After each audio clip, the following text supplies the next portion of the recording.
लेकिन सबसे पहले चर्चा की शुरुआत करूंगा इस छात्रा के पिता और उनके चाचा के साथ।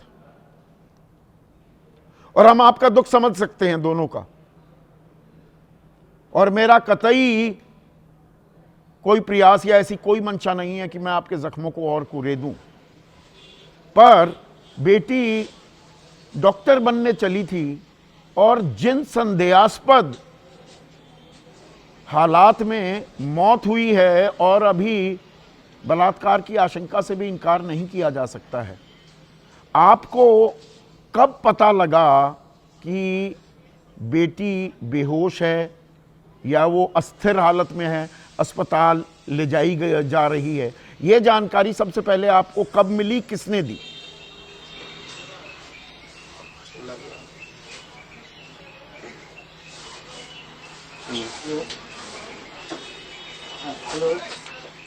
जी भाई साहब बोलिए प्लीज, देश आपकी बात सुनना चाह रहा है। जी नमस्कार। जी नमस्कार।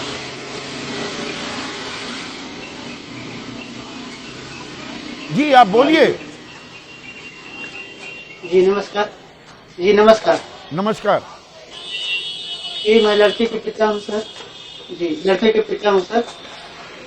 मैं काफी मर्माहित हूँ इस घटना से, काफी दुखी हूँ। मैं शब्दों में बयां नहीं कर सकता। मैं तबीयत अभी बिल्कुल ठीक नहीं है सर। मैं अस्वस्थ हूँ सर। अभी मैं कुछ कर पाने में असमर्थ हूँ। इसलिए हमारे परिजन लोग हैं, हमारे चाचा हैं और लोग हैं, हमारे परिजन लोग ही से बताएंगे। जी सर। जी जो इस छात्रा के चाचा हैं, आप बताएंगे कब ये फोन आया, किसने किया? जी सर, जी सर, जी सर नमस्कार। सर को नमस्कार सर। नमस्ते जी। बच्ची के बीमार होने की सूचना 6 तारीख की रात में हॉस्टल में रहने वाली दूसरी लड़की के पिता से हम लोगों को मिली। हेलो। जी जी मैं सुन रहा हूँ। हेलो। दूसरी छात्रा के पिता से आपको ये जानकारी मिली, तो आप दौड़े दौड़े जहानाबाद से पटना पहुंचे। जी सर। उसके बाद क्या हुआ सर? जी सर, जी सर। फिर हम दौड़े दौड़े जहानाबाद से पटना पहुंचते हैं सर। वहाँ पहले तो बताया गया था कि जिस हॉस्पिटल में बच्ची को ले जाया गया है, हम वहाँ पहुंचते हैं। वहाँ से मालूम पड़ता है कि बच्ची दूसरे हॉस्पिटल में ले जाई गई है। वो दूसरा हॉस्पिटल प्रभात मेमोरियल हॉस्पिटल था सर। हम वहाँ पहुंचे उसके बाद। फिर वहां पर क्या पुलिस वाले थे? आपने पूछने की कोशिश की होगी, भाई इसकी हालत ये कैसे हुई, कौन लेकर आया, क्या पता लगा आपको वहां पर सर? जी सर, हमने पूछताछ करने की कोशिश की सर उस वक्त, लेकिन हमें कुछ नहीं बताया गया। हमने सीधे सीधे देखा कि हमारी बच्ची आईसीयू में है, वेंटिलेटर पे है। डॉक्टर्स ने कहा कि कंडीशन क्रिटिकल है, हम इसे 12 घंटे ऑब्जर्वेशन में रखेंगे, और हम लोगों को इंतजार करने के लिए कहा गया सर। क्योंकि हम लोग मेडिकली बहुत कुछ नहीं जानते थे, हमने डॉक्टर की बातों का विश्वास किया और हम इंतजार करने लगे कि हमारी बच्ची कब होश में आती है। नहीं, आपने ये तो पूछा होगा सर कि भाई ये बेहोश क्यों हो गई, क्या हुआ इसके साथ, किसी ने मारा पीटा है, कोई हमला हुआ है, क्या हुआ? कुछ डॉक्टर बता रहे थे आपको? जी ये सारी चीजें हमने जानने की कोशिश की, तो उन्होंने कहा कि इसको बहुत हाई फीवर है और इसका इलाज हम शुरू कर रहे हैं। ठंड भी लगी हो सकती है या दूसरा भी कोई कारण हो सकता है। उन्होंने चोट की किसी बात के बारे में हम लोगों को नहीं बताया, और चूंकि उस समय तक हमने अपनी बच्ची के शरीर को देखा नहीं था सर, इसलिए हम लोगों को भी मालूम नहीं पड़ा। हमने समझा जो भी कर रहे हैं डॉक्टर भगवान होते हैं, ये हमारी बच्ची का बेहतर इलाज करेंगे। पुलिस वाले आ रहे थे उस वक्त अस्पताल में कोई जानकारी पूछताछ करने के लिए, जांच करने के लिए? जी बीच में रोशनी मैडम आई थी, और रोशनी मैडम ने पहले तो हमारे साथ सहयोग का वादा किया। फिर जब हॉस्पिटल में गई रोशनी मैम, तो हॉस्पिटल से निकलने के बाद उनका रवैया बदला हुआ था, क्योंकि किसी गायनी के डॉक्टर से उनकी बात हुई थी और उस डॉक्टर ने इनको बताया था कि जैसा आप समझ रही हैं वैसा मामला नहीं है। उसके बाद से रोशनी मैम लगातार हमसे बचती रही और कोई सहयोग नहीं हमको उनका मिला। तो ये 7 तारीख को ही रोशनी वहां पर थी। ये जो चित्रगुप्त नगर थाना प्रभारी रोशनी कुमारी 7 तारीख को ये प्रभात मेमोरियल हॉस्पिटल में थी, लेकिन एफआईआर तो 9 तारीख को हुई सर। जी सर, जी सर। तो एफआईआर 7 तारीख को रोशनी कुमारी वहां घूम रही थी। जी जी। और बिटिया को सर होश कब आया, कब आपकी बात हो पाई थी बेटी से? कहां हुई, किस दिन हुई? दूसरे दिन सुबह में सर बच्ची को थोड़ी देर के लिए होश आया। थोड़ी देर क्या कहें सर, 2-3 घंटे के लिए। और बच्ची लगातार रोती रही। जब माँ ने उससे पूछा कि बेटा क्या तुम्हारे साथ कुछ गलत हुआ है, तो उसने माँ का हाथ पकड़ने की चेष्टा की और लगातार उसने सिर हिलाया, सकारात्मक हाँ का इशारा किया उसने। और उसके बाद बच्ची लगातार रोती रही सर। तब तक डॉक्टर्स आ गए। डॉक्टर्स ने हम लोगों को बाहर कर दिया। चलिए चलिए बाहर चलिए, आप लोग बाहर चलिए, बच्ची का इलाज करना है, इलाज करना है। उसके बाद जब हम बाहर आ गए, उसके बाद से फिर दोबारा बच्ची को हम होश में नहीं देख पाए। ये 9 तारीख की बात है, 2-3 घंटे होश आया बिटिया को। हाँ सर, 9 तारीख की बात है, 9 जनवरी बता रहे हैं ना आप। 2-3 घंटे के लिए होश आया। ये 8 तारीख की ही बात है सर। अच्छा, 8 तारीख को ही, 8 तारीख को ही जी सर। होश आया। होश आने पर डॉक्टरों ने पुलिस को नहीं बुलाया, आपसे बात करने दी, पर पुलिस को नहीं बुलाया। नहीं जी, हम भी जबरदस्ती गए सर। डॉक्टर तो बार बार हमको प्रिवेंट कर रहे थे, बार बार रोक रहे थे सर। हमने बहुत मिन्नतें की, बहुत कोशिश की, तो थोड़ी देर के लिए मिलने दिया। उस बीच कुछ हमने उसका एक वीडियो बनाना चाहा या फोटो लेना चाहा, तो उससे भी डॉक्टरों ने हमको रोक दिया सर। और ये प्रभात मेमोरियल हॉस्पिटल में जब भर्ती थी बेटी, और खर्चा तो सर बहुत आ रहा होगा। 9 तारीख की रात को मेरी बात वहाँ के एक जी, वहाँ बात के एक डॉक्टर से मेरी बात हुई। हाँ। रात के वक्त 8 बजे। जी, उस वक्त मैं हॉस्पिटल में नहीं था, तो फोन पर बात हुई सर। मैंने कहा कि क्या कंडीशन है, तो उन्होंने कहा कि बच्ची को वायरल मेनिंजाइटिस हुआ है और उसके लिए हम एसिक्लोवीर नाम की दवा भी चला चुके हैं बच्ची को। और डॉक्टर ने ये भी बताया कि उसके मस्तिष्क में रक्त के थक्के जम गए हैं, और जैसे भी जो भी कारण रहा हो, उन्होंने हमको ये बताया कि उसी की वजह से वायरल मेनिंजाइटिस हुआ है। लगातार फीवर हो रहा है इसको, 104 डिग्री 105 डिग्री, और ज्यादा फिर ठीक हो रहा है, फिर फीवर हो जा रहा है।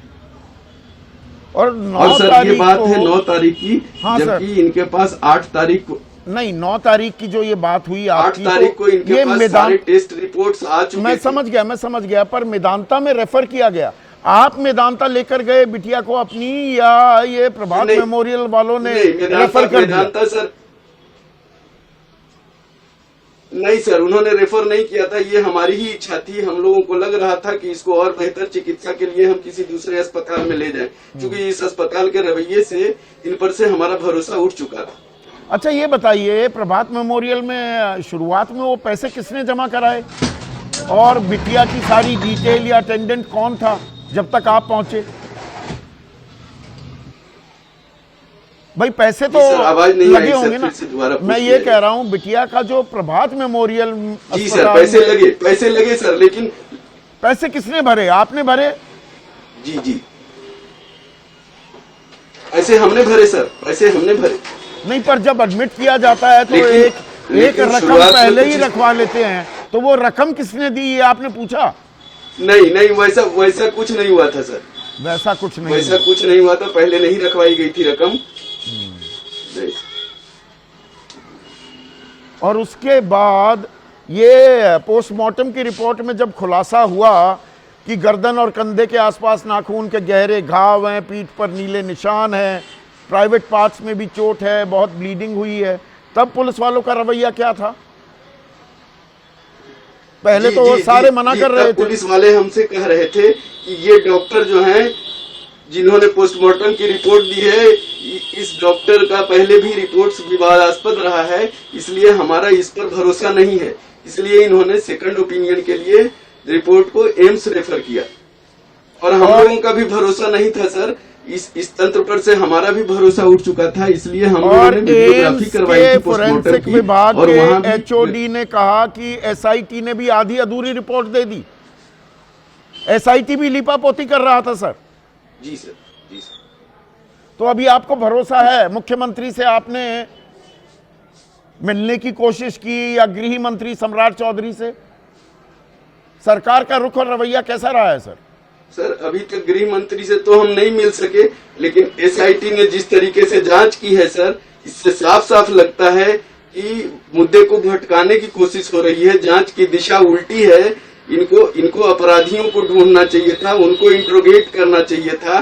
सर इन्होंने मनीष रंजन जी को गिरफ्तार तो कर लिया, लेकिन सर पुलिस रिमांड पर नहीं लिया, उनसे पूछताछ नहीं की, और उसके बदले ये हमारे पास पहुंच के बार बार हमारे ऊपर कहते रहे कि देखिए आपका दोष है, देखिए हमारे पास एविडेंस है, आपका दोष है। किस बात का दोष? बिटिया आपकी बेहोश हुई, चोट उसे लगी, आपकी बच्ची ने सुसाइड किया। अच्छा ये आपका दोष? तो आप ही के ऊपर ये लगातार मान ही नहीं रहे थे। वो कह रहे थे कि जी जी जी सर। डराया धमकाया गया आपको? नहीं, डराया तो नहीं गया सर, लेकिन दबाव बनाया गया कि हम जो कह रहे हैं, थियरी जो बातें हम बता रहे हैं, उनको आप स्वीकार कर लीजिए। बच्ची ने सुसाइड किया, बच्ची ने दवाई ली, ये सारी बातें ये बार बार रिपीट कर रहे थे और हमको कह रहे थे कि आप मान लीजिए, आप मान लीजिए, लेकिन हमारा दिल नहीं मान रहा था सर। और हम लोगों को कुछ कुछ चीजें इधर उधर से जो जानकारियां मिली थी, या बच्ची ने जिस तरह से रो रो के कुछ कहने की चेष्टा की थी, हमको लग रहा था कि हमारी बच्ची के साथ बहुत गलत हुआ है सर। आपको लगता है कि इंसाफ न्याय होगा? की आस सर, अब किससे तो करें हम, एफएसएल किससे रखें? आप लोग नहीं, हम आपके साथ खड़े हैं और नेशनल मीडिया ने देरी कर दी। मैं यहां पर अपनी ये गलती भी कबूलने को तैयार हूं। जी सर। इस खबर पर पहले दिन से मीडिया को दबाव बनाना चाहिए था। इस बेटी के साथ नाइंसाफी हुई है, यह मानने को मैं तैयार हूं,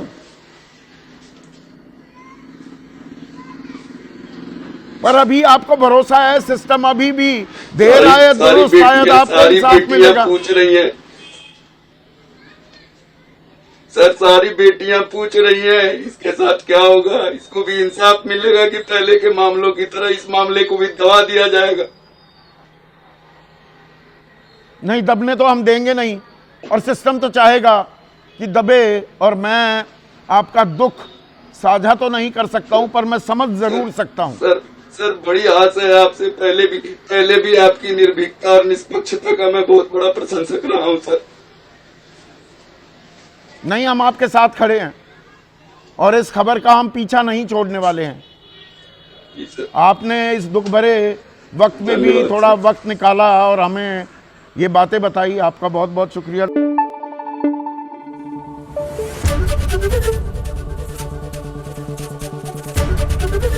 एबीपी न्यूज आपको रखे आगे।